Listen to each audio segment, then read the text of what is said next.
The encounter. Elijah grew up on the outskirts of the city, where art supplies were a luxury, and the world often felt muted in its colors. He learned to create with whatever he could find: charcoal, scraps of paper, even walls that begged for a touch of vibrancy. His talent didn't just grow, it soared, fueled by a quiet determination to bring his emotions to life. But tonight, as he stood in the grandeur of the Belmont Gallery's latest art exhibition, he felt out of place. The polished floors reflected chandeliers that seemed to sparkle with disdain. Elijah had spent years perfecting his craft, but the room hummed with the voices of people who had likely never known struggle, let alone understood the power of art born from it. Then he saw Victor Belmont. The gallery owner's presence was as commanding as his tailored suit. Victor had an air of entitlement, the kind that came from generations of wealth and influence. His sharp eyes scanned the room, his lips curling in subtle judgment as he sipped champagne. Elijah hesitated but approached him with a hesitant confidence, clutching a small portfolio of his sketches. "Mr. Belmont, I've admired your gallery for years. If I could have a moment of your time, I'd like to show you my work," Elijah said, his voice steady despite the storm of nerves inside him. Victor raised a perfectly groomed eyebrow and took the portfolio. He flipped through it quickly, his expression unreadable. When he finally spoke, his voice was cold, cutting through the air like glass. "This is mediocre at best," Victor said, loud enough for nearby attendees to hear. "It lacks depth, originality. Frankly, I've seen children's doodles with more passion." A ripple of murmur spread through the small crowd. Elijah felt their eyes on him, their judgment as sharp as Victor's words. "But," Elijah began, his voice catching. Victor held up a hand, silencing him. "If you want to succeed in this world, Mr. Elijah, was it? You'll need more than a sob story and scribbles to make an impression." The humiliation stung like a slap, but Elijah refused to let it show. He closed his portfolio, nodded politely, and walked out of the gallery with his head held high, even as his heart sank. Standing outside in the crisp night air, Elijah clenched his fists, his mind racing with Victor's words. His humiliation ignited something deeper, a determination to rise, to prove Victor and everyone else wrong. As he gazed at the city lights, he vowed silently, "They will see my worth, even if I have to paint my soul onto every canvas." Rising above adversity. The days following the gallery incident were harsh. Elijah replayed Victor Belmont's words in his mind, each repetition cutting deeper than the last. He poured his frustration into his art, sketching furiously late into the night, the graphite staining his fingertips like battle scars. But with every stroke, he realized that anger alone wasn't enough, it had to transform into something greater. Elijah's tiny apartment became his sanctuary. The cracked walls were adorned with his sketches and half-finished paintings, each one a testament to his emotions. Some were raw and chaotic, others were quiet and introspective. Supplies were scarce, and he often stretched his materials to their limits, mixing pigments from unconventional sources and painting over old canvases to save money. It was during one of these long nights that Elijah remembered his mother's voice, soft and encouraging. "Art is your gift, Elijah," she'd said when he was no more than 8, handing him a stub of charcoal from the kitchen fire. "The world may not always understand it, but it will always need it." His childhood had been a mix of poverty and creativity. His mother, a seamstress, and his father, a mechanic, had worked tirelessly to make ends meet. Despite their struggles, they always nurtured his talent, giving him the freedom to turn their tiny home into a living canvas. Elijah remembered sneaking out at night to paint murals on the crumbling walls of his neighborhood. It was his way of giving back to the community that raised him. Those memories fueled him now, a reminder of why he started this journey. But memories weren't enough to keep him afloat. Rejection emails piled up, gallery doors closed in his face, and his bank account dwindled dangerously low. He worked odd jobs to stay afloat, balancing long hours with stolen moments of creativity. A fateful encounter. One rainy afternoon, Elijah was sketching in a park, the sound of raindrops on his umbrella blending with the scratch of his pencil. A man approached, leaning heavily on a cane, his face lined with age and experience. "You've got potential," the man said, his voice gravelly. Elijah looked up, startled. "Excuse me?" The man gestured to the sketchbook. "Your work. It's rough around the edges, but it speaks. Few artists manage that these days." It turned out the man was Richard Kane, a renowned art critic who had vanished from the public eye years ago. Known for his scathing reviews and unflinching honesty, Kane was a recluse who had grown disillusioned with the commercial art world. Elijah hesitated but eventually accepted Kane's offer to mentor him. The critic was ruthless, tearing apart Elijah's work with brutal precision, but he also taught him how to refine his techniques, how to channel his emotions into deliberate strokes and colors. "Art isn't just about feeling," Kane said one day as he examined Elijah's latest piece. "It's about making others feel. You've got the fire, now control it." The digital renaissance. With Kane's guidance, Elijah began experimenting with new styles, blending traditional techniques with bold, abstract ideas. He started sharing his work online, uploading time-lapse videos of his creative process and sharing raw, unfiltered thoughts about his journey. To his surprise, people resonated with his story. Comments poured in, praising his authenticity and passion. His follower count grew steadily, and soon, collectors from underground art circles started taking notice.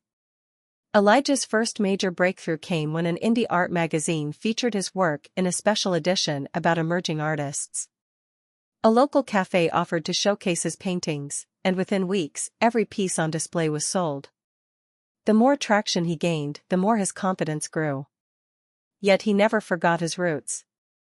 Elijah often returned to his old neighborhood, painting murals and hosting free workshops for kids who reminded him of himself. A new horizon. Elijah's journey wasn't without setbacks. Critics still doubted him, and self-doubt occasionally crept in. But every rejection became fuel, every challenge an opportunity to grow. Kane's mentorship evolved into a deep friendship, and Elijah's portfolio became a testament to resilience. One night, as he stood in his now crowded studio, staring at a finished painting that seemed to pulse with life, Elijah realized he had finally found his voice. This was only the beginning. The turning point. It was a mural unlike any Elijah had ever painted. Spanning the side of an abandoned building in his old neighborhood, it depicted a phoenix rising from ashes, its wings exploding in brilliant hues of red, orange, and gold. Surrounding the phoenix were faces, ordinary people from the community, each one detailed with raw emotion. Beneath the mural, Elijah painted just 2 words, "We rise." The mural wasn't just art, it was a call to action, a beacon for a community that had been overlooked for too long. Passers-by stopped to watch as Elijah worked tirelessly, day and night, pouring his soul into the piece. He didn't know it at the time, but someone captured the entire process on video. When the video was uploaded to social media, it exploded like wildfire. Millions of people watched as the mural transformed from blank walls to a masterpiece. The video was shared by influencers, community leaders, and even celebrities, all praising the unknown artist who had created something so powerful. Comments flooded in. "Who is this artist?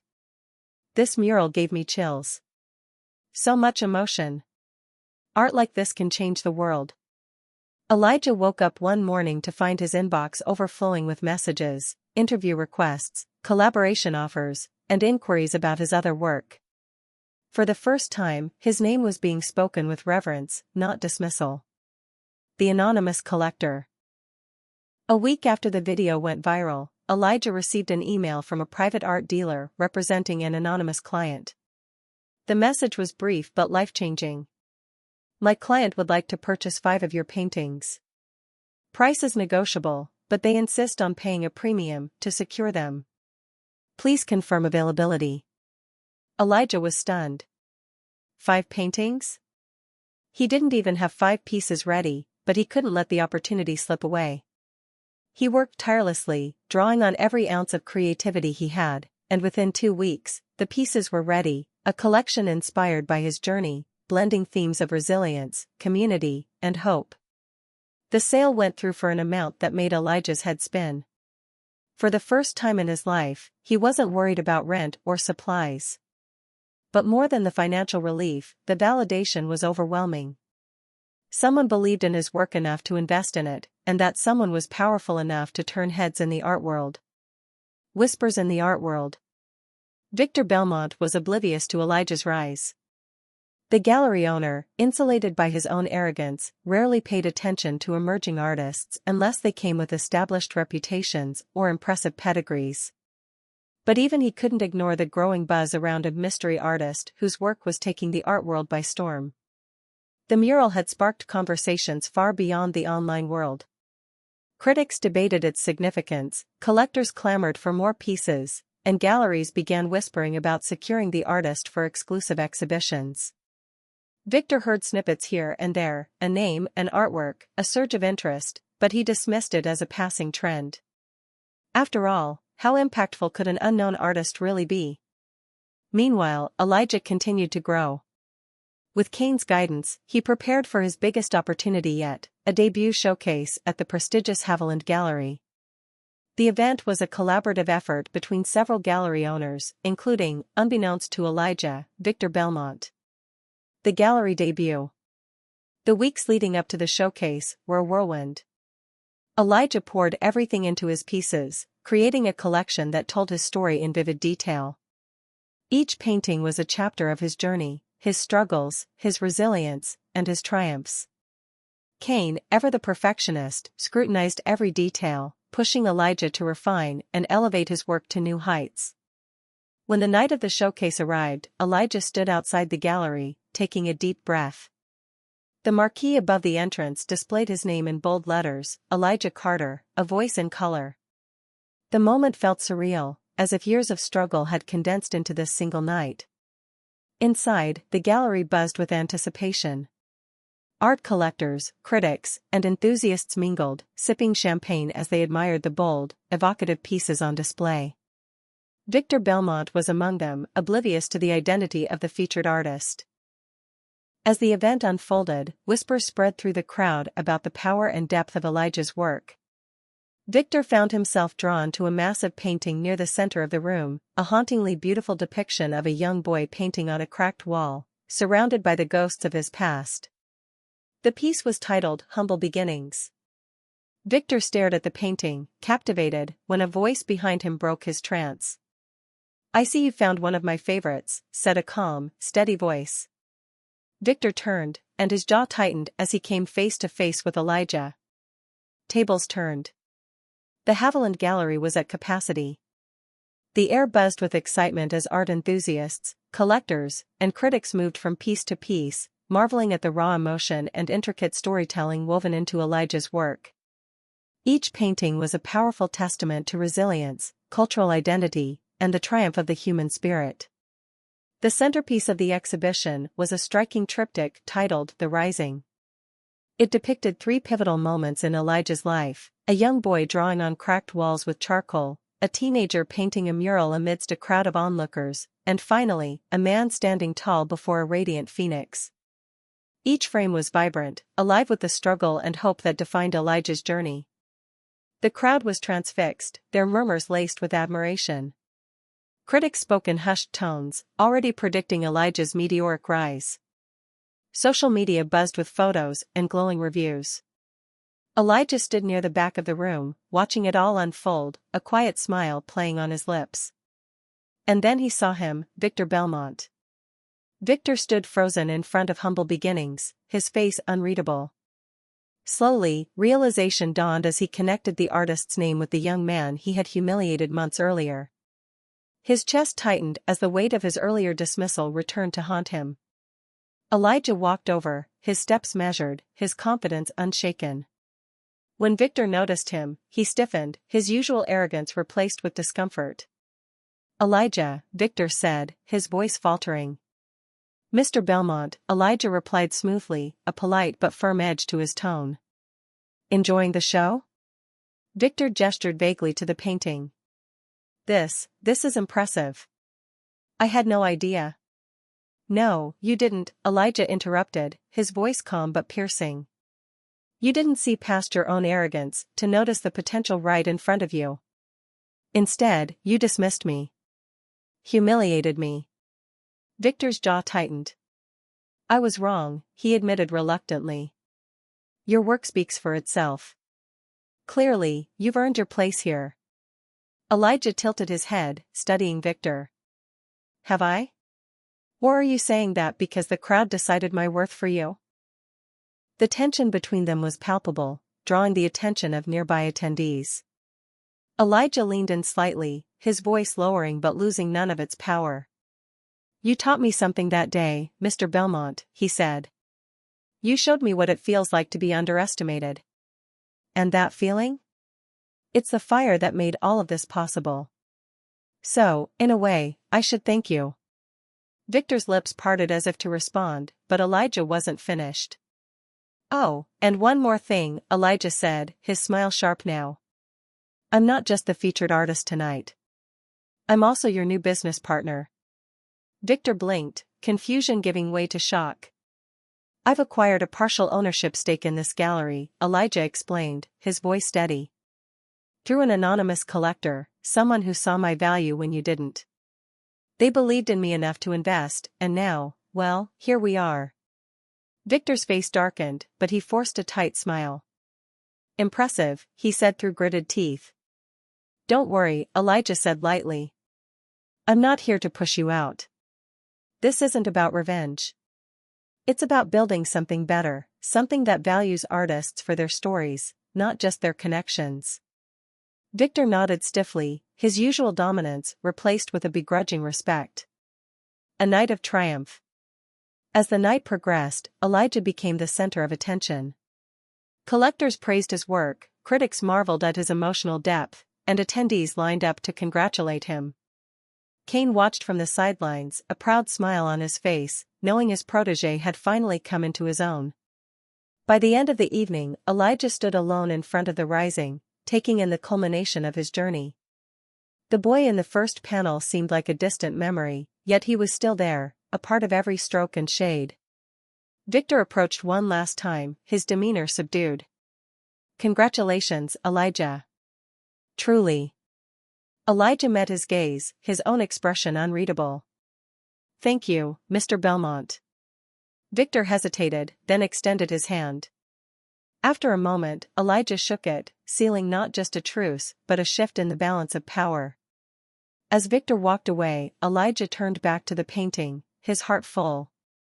This was his moment, not just a victory over a man who had doubted him, but a testament to his resilience, his growth, and the boundless possibilities ahead.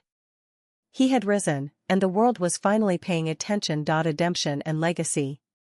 Elijah's life had transformed in ways he never imagined.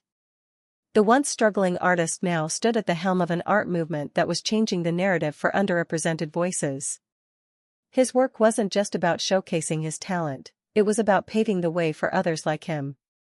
With the proceeds from his art sales and newfound influence, Elijah founded the Phoenix Collective, an initiative dedicated to supporting emerging artists from marginalized backgrounds.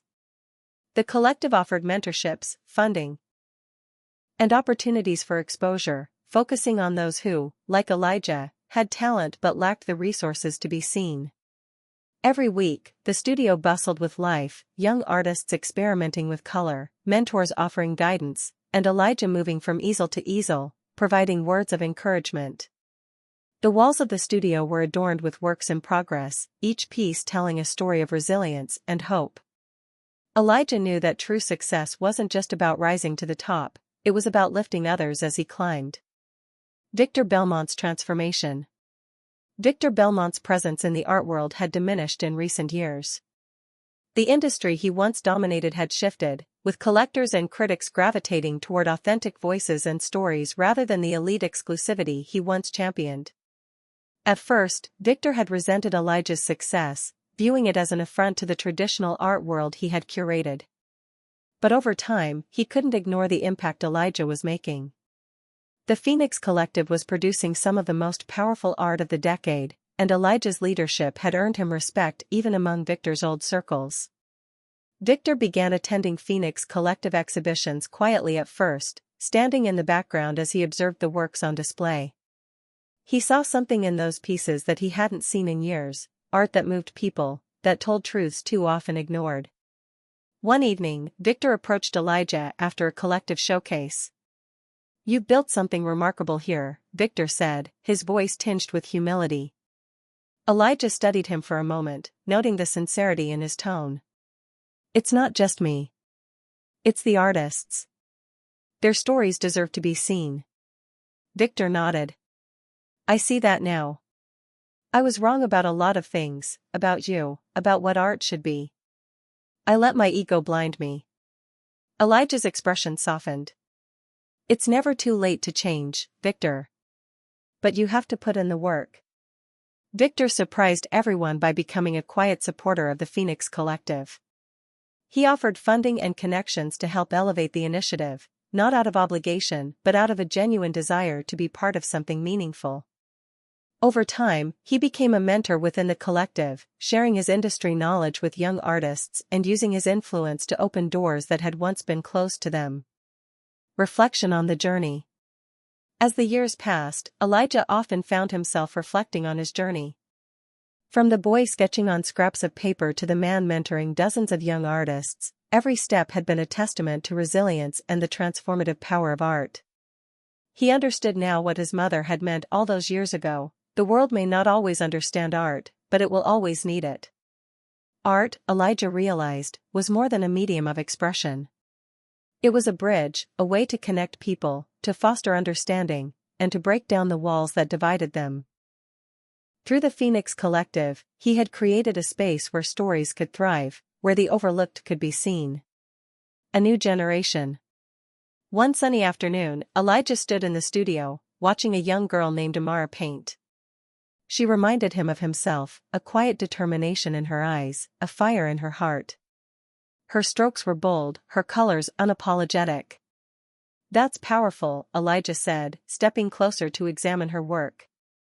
Amara looked up, startled. "You really think so?" "I know so," Elijah said with a smile. "Art like that doesn't just speak, it shouts. Keep going." As Amara beamed and returned to her work, Elijah felt a deep sense of fulfillment.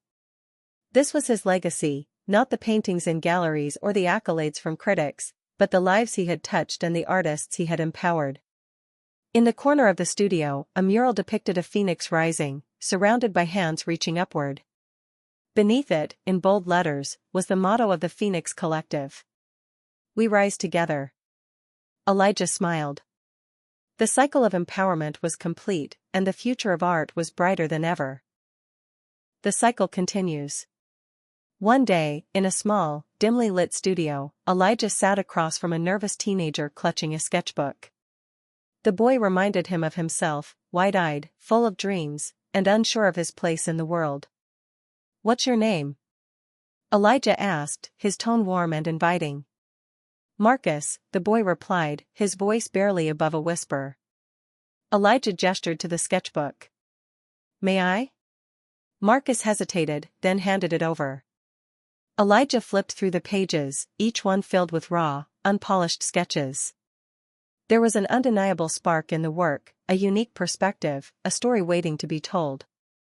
"This is good," Elijah said, looking up at Marcus. "Really good. You've got something special here." Marcus blinked in surprise.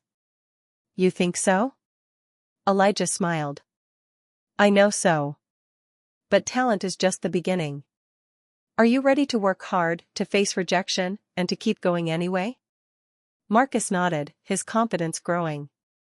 "Good," Elijah said, handing the sketchbook back. "Then let's get started." Legacy in motion.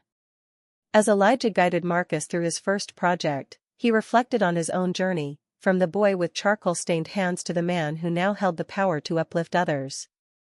Every brushstroke, every mural, every mentorship was a step toward a legacy far greater than himself.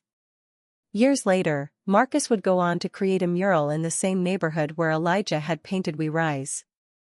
The new piece depicted Elijah standing with a group of young artists, their faces lit with determination and hope.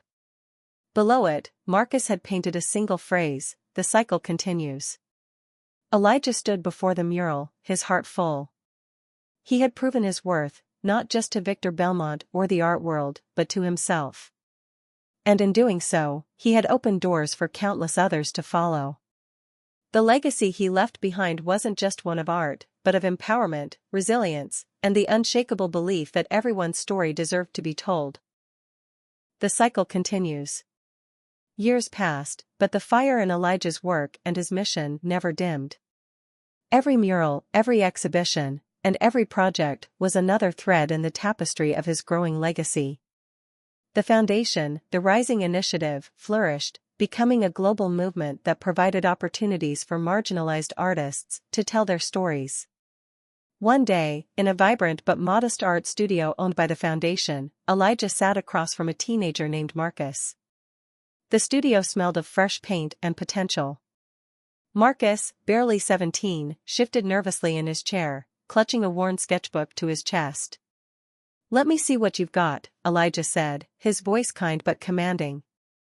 Marcus hesitated, then slid the sketchbook across the table. Elijah flipped through the pages slowly, studying each piece. The sketches were raw but alive, filled with a kind of reckless honesty Elijah recognized immediately. "These are powerful," Elijah said, meeting Marcus's wide, uncertain eyes. "You've got something real here. Tell me, what's your story?" Marcus looked down, his fingers fidgeting with the edge of the table. I grew up in a place where people don't really care about art. They just care about surviving. But drawing, it's how I deal with everything. It's how I talk when words don't work." Elijah nodded, hearing echoes of his younger self in Marcus's words. "Then you're already ahead of the game. The best art comes from truth." "And your truth?" "It's worth sharing with the world." Marcus looked up, his expression shifting from doubt to determination. "Stick with me," Elijah said, sliding the sketchbook back. "We'll make sure they hear you." A growing legacy. Over the next few years, Marcus became one of many young artists mentored by Elijah. Through the Rising Initiative, these artists found not just guidance, but a community that believed in their potential. They exhibited their work in galleries, painted murals in forgotten neighborhoods, and shared their voices with audiences who had never heard them before. Victor Belmont, now an active advocate for the foundation, watched this transformation with pride. His own evolution, from a gatekeeper of the old art world to a champion for change, had been slow but meaningful. At a gala celebrating the Rising Initiative's 10th anniversary, Victor approached Elijah. "You've built something remarkable," Victor said, raising his glass in a toast. "I may have taught you a painful lesson back then, but you've taught me so much more in return." Elijah clinked his glass with Victor's, a warm smile on his face. "It's not about where we started, Victor. It's about where we've decided to go." The final mural. In his later years, Elijah returned to his roots, painting a final mural in the same neighborhood where his journey began. This time, the mural wasn't just his story, it was everyone's.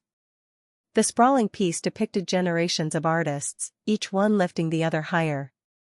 At the center stood a figure that was unmistakably Elijah, holding out a brush to a child, whose face radiated hope and determination. Crowds gathered to watch as Elijah worked, his movements steady, each stroke filled with purpose. Marcus, now a celebrated artist in his own right, stood beside him, painting alongside his mentor. When the mural was complete, Elijah stepped back to admire the work. Below the image, bold letters spelled out a phrase that had come to define his life. "Art lifts us all." A legacy that lives on. Decades later, Elijah's name was etched in history, not just as an artist, but as a visionary who had changed the art world forever. His foundation continued to thrive, carrying forward his mission of empowerment and inclusion.